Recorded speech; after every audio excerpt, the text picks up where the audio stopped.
Hey everybody, it's Alyssa here, and today I wanted to bring you a video on some common small animal canine veterinary emergencies. So for those of you that don't know, I am a small animal emergency room veterinary nurse, and I've been working in veterinary medicine for about three and a half years now, and I've been currently working in emergency veterinary medicine for the past, I would say 2.5 years or so. So one of the most common veterinary emergencies that we do see would be respiratory distress. So for canines that would present with excessive panting or accessory use of abdominal muscles, it would also include like a change in gum color, which usually your like humans' gums and along with animals, your gums should be like a bright pink or even a light pink, depending on the animal normally. One of the other common emergency room presenting complaints that were chief complaints that we do see would be, especially for dogs, would be toxin ingestions. So toxin ingestions for dogs are normally what we see very common as rodenticide, xylitol, grape ingestion, onion or garlic ingestion, raisin ingestion, chocolate ingestion, marijuana ingestion. The list goes on and on. Have the owners call either the pet poison helpline or ASPCA poison control, because they do have licensed veterinary toxicologists that can better direct our doctors with further treatment. The animal poison control will be able to better direct us on what we should run for blood work, what we're looking for in the blood work, what we'll be looking for in the coming days for possible changes in the overall presentation of the patient, and for rechecking blood work as well. Another very common one for pets coming in would be pets that come in for vomiting and diarrhea. It's very common through a veterinary emergency hospital. I would say that's probably one of the number one presenting chief complaints that we do see. Lots of pets will vomit a couple times, or they'll be vomiting nonstop, or they will have diarrhea or HGE, which would be like bloody diarrhea. Which definitely for a lot of owners, if you've never seen HGE or some gastroenteritis like that, where it can be very shocking. So we do get quite a few owners that do come in for some bloody diarrhea. Another common one that we definitely see a lot, less in the winter months, would be animals, mainly dogs. I've actually never seen a cat come in for this because cats are usually a little too quick, but for dogs it would be presenting with some sort of porcupine quill. So usually dogs are the ones that will go after the porcupines, usually off leash on hikes or in backyards. They could get into an encounter with a porcupine, get quilled. Usually it's in the face.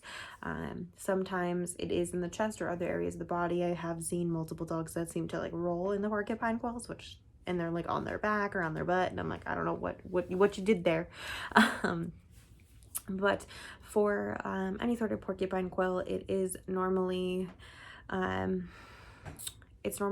sedation, pulling all the quills. Sometimes, depending on the severity of the quills, we do have to go in with the surgical blade and cut them out, and then usually staple the area back up. Once we were able to get out any quills that we were able to, we will wake them up.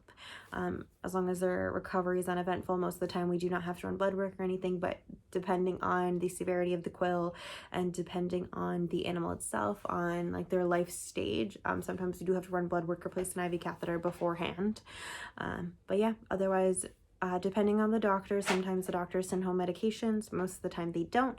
Again, it kind of depends on the severity of the quill itself and the patient. Another common veterinary canine emergency would be any sort of lacerations or bite wounds. We see this normally a lot more in dogs than I want to say cats, with lacerations and that kind of thing. Normally, like dog on dog fights are pretty common. Hopefully it is small enough that we are able to just clip and clean it with maybe just a minor sedative, where they do not have to be fully sedated, or it's just a minor pain medication that we can give them. We clip and clean the area, sometimes place an e-collar depending on the location of the wound, sometimes booster the rabies vaccine depending on if we know what it's from, or if we know it was another dog, or if we know it was like a stick or something. And Usually then they just go home. In more severe cases, we do have to sedate them and do a full laceration repair where they're sedated. We clip, clean the area. The doctor usually sutures or staples it up. Again, some possible blood work depending on the severity, and then the animals normally go home. Depending on severe cases, I have seen a couple of dogs that have come in from bear attacks, and usually those ones are the ones that are going to be hospitalized in fluids for a couple of days with some additional in-hospital supportive care with monitoring of fluids and their internal body temperature, because if you're under sedation for a very long time, your body temperature can drop, and then there can be some not ideal side effects if that does happen too. Another very common presenting concern that we do see through our emergency room quite often would be animals, especially dogs, that come in with dietary indiscretion or a possible foreign body. So this could be a dog that ate a corn cob like 10 hours ago and we're just now finding out about it now.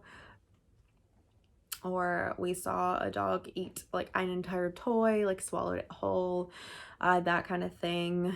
So, or they have a history of that happening. We do get a lot of pets that come in with a history of dietary indiscretion or previous foreign body surgeries. Normally for that, we do, depending on what it is, most of the time it's abdominal x-rays, abdominal ultrasound to kind of rule it out. Sometimes if it's kind of an iffy ultrasound and we're not really sure, it might be just some supportive fluids with the recheck ultrasound to see, or if it's a pretty confident blockage on ultrasound, usually they'll go to surgery pretty quickly with that one. They will go in depending on the type of foreign body, because there are multiple. Which it's how they sit in the gastrointestinal tract. If depending on the foreign body itself, usually they go in, they sometimes we do have to refer out to a specialist to do it if our emergency doctors are unable to, if our caseload is just too high or the type of foreign body that it is.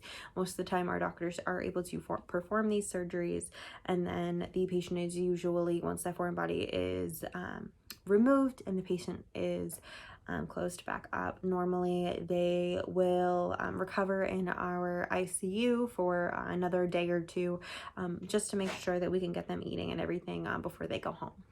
Another very common veterinary emergency that we do see would be patients that present with seizures. So normally for again, case-by-case basis, depends on medical history. Most of the time for any canine seizures, if they have one seizure, we will admit them to ICU with an IV catheter, depending on, usually then we'll run blood work.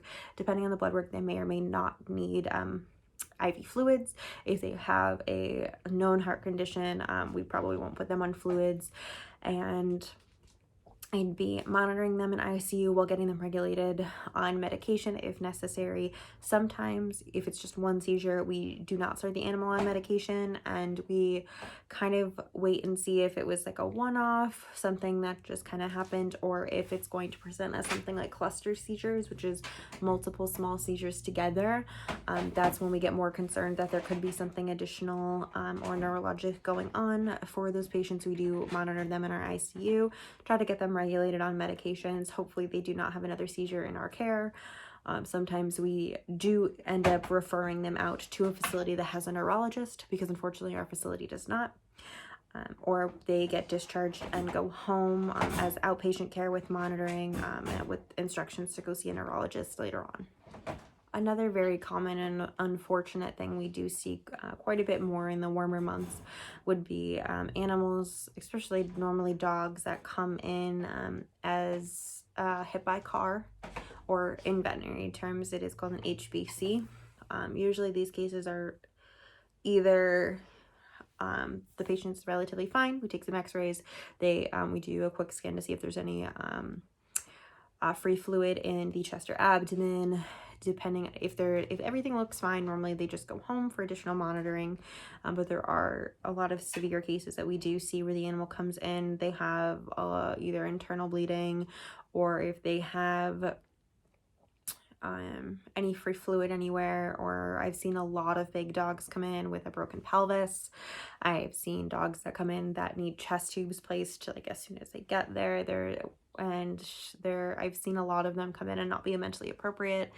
But yeah, it's definitely something very tragic to see, and the treatment is case by case on what's going on with that animal when they come in. Another common one that we do see would be allergic reactions. So I don't think that I've ever seen an allergic reaction presenting in a feline, but I have seen many allergic reactions present in canines. So normally any sort of allergic reaction that we see is going to have some facial swelling, sometimes plus or minus hives, sometimes plus or minus respiratory distress.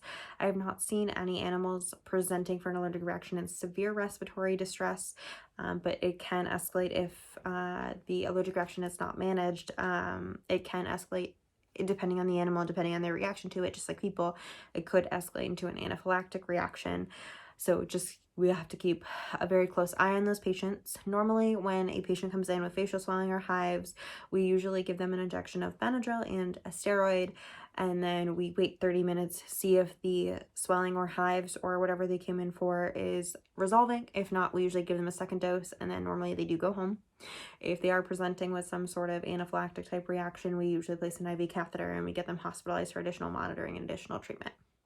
Another very common veterinary emergency, especially in canines, which we've seen a lot of in the past few weeks, would be birthing difficulties. So that would be a intact female that is presenting for some sort of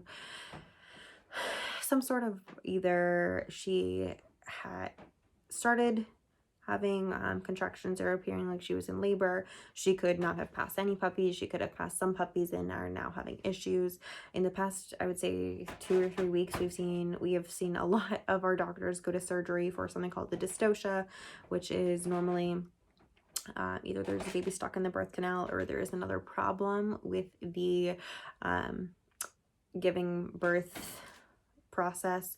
Normally, the first things that we do bring them back to treatment. We do take an x-ray to see if there are any babies left inside, and then we do, if there are babies still inside on x-ray, we usually then will bring the mom into ultrasound and see if those babies still do have a heartbeat. Depending on if the babies have a heartbeat and they are appearing like they're in distress, so if their heart rate is slow, and depending on what the owners are able to do financially, we can do supportive treatment with giving placing an IV catheter and giving some injections. We can do oxytocin, which can help start the muscle contractions. So sometimes moms are able to pass babies on their own with just a couple medications and a couple injections. Sometimes it's not always the case, and I have seen a lot in the past few weeks where they do try this supportive treatment and the injections and medications and everything, but unfortunately the mom is not able to give birth to the rest of the puppies, and I have seen a lot of them recently want to go to surgery, and they realistically have to go to surgery to get those puppies out. Normally, depending on case-by-case basis, most of the time any sort of dystocia or C-section that our doctors do, the mom will go home that day because she does have all of the other puppies normally that she needs to go take care of, and it's it's preferred because she has to go take care of the puppies, get them drinking all the milk and everything. Another common veterinary emergency would be an intact female. Usually it's older dogs that come in with being lethargic. They're possibly vomiting. They usually have a fever. A lot of the times those cases, I mean, it could be a lot of things, but a lot of the times they do, unfortunately, upon ultrasound, the doctors are able to diagnose something called a Pyometra. It can be very dangerous. It is a uterine infection that does need to be cleared out. For that, very few cases I've seen go home with antibiotics if the owner cannot afford surgery. The ideal normal recommendation for those types of diagnoses are to go to surgery to have an emergency spay. An emergency spay would take out the uterus, which would take out that area that is infected.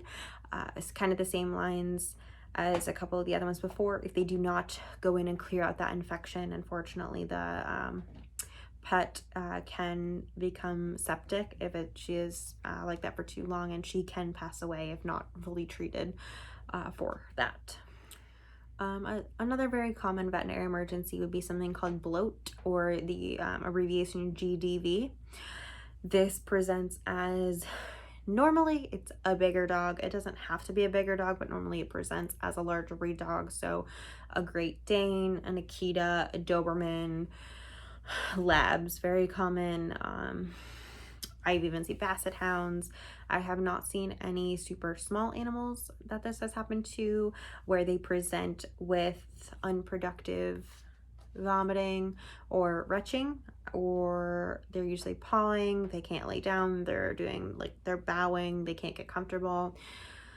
Normally for that, we bring them to the back. We take an x-ray. Usually we just take one right lateral. It's pretty easy to identify a bloat on x-ray. I can't really describe it. I'd have to do a comparison of what a normal abdominal x-ray is versus bloat.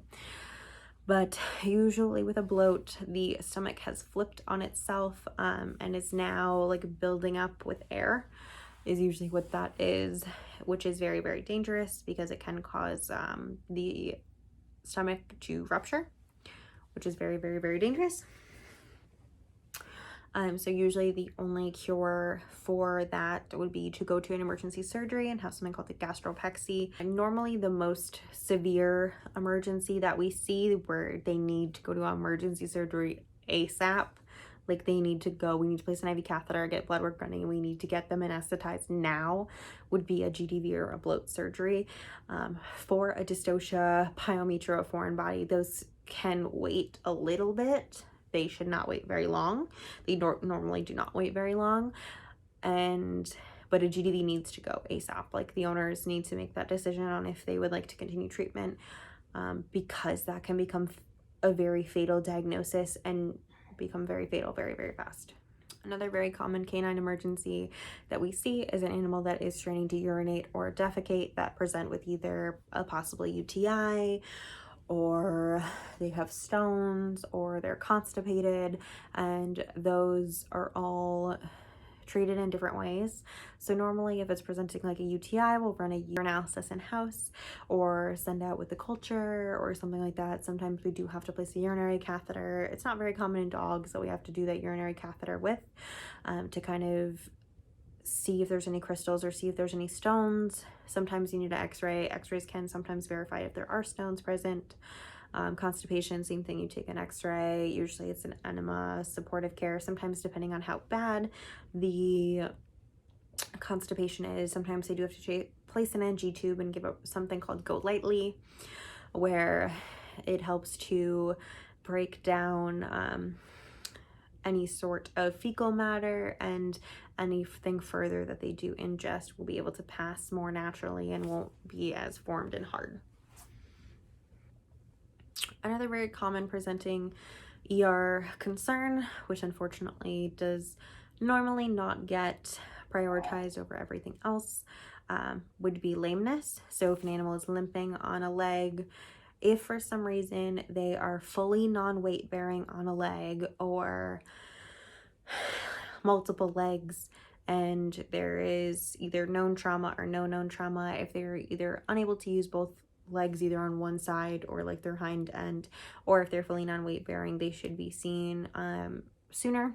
Usually pain medications are given, x-rays are taken to kind of see what's going on there.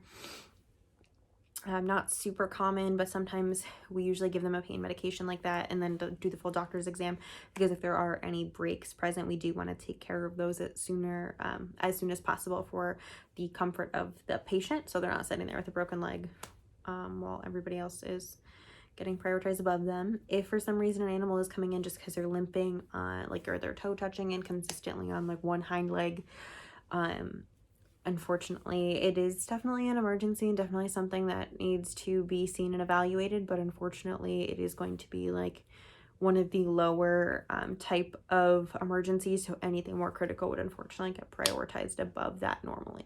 Another common that we've seen a lot more recently, and a lot more common during the warmer months, or during like when it's like puppy season, would be any sort of infectious disease. So whether that would be kennel cough, which can be spread through transmission of like snout to snout, or snout to dog, bowl to toy, or whatever, and another pet comes over and does that. It's very common with kennels and doggy daycares and stuff, because there's so much cross-contamination there with kennel cough. Depending on the severity, I have seen 1 or 2 hospitalized if it's gotten so severe that it is now pneumonia. Most of the time they are treated on an outpatient basis at home with antibiotics, post plus or minus chest x-rays beforehand. The doctor can kind of see based on her exam, based on the presenting, if we can hear the cough or not, and depending on the patient's vitals and how they're acting. If they're more on the they don't look great side, and they are an older pet, sometimes we do want to take those chest x-rays or do some blood work before sending them home with certain medications, but normally kennel cough is treated on an outpatient basis. Another severe infectious disease that we do see a lot of, which can be very, very scary and needs to be taken very serious, is something called Parvo virus. Most of the time, if you guys have made it this far in this video, I'm assuming this isn't the first video you've seen around veterinary medicine, and you're kind of familiar with something called Parvo virus. Parvo virus is a very, very, very contagious, deadly disease if not treated appropriately.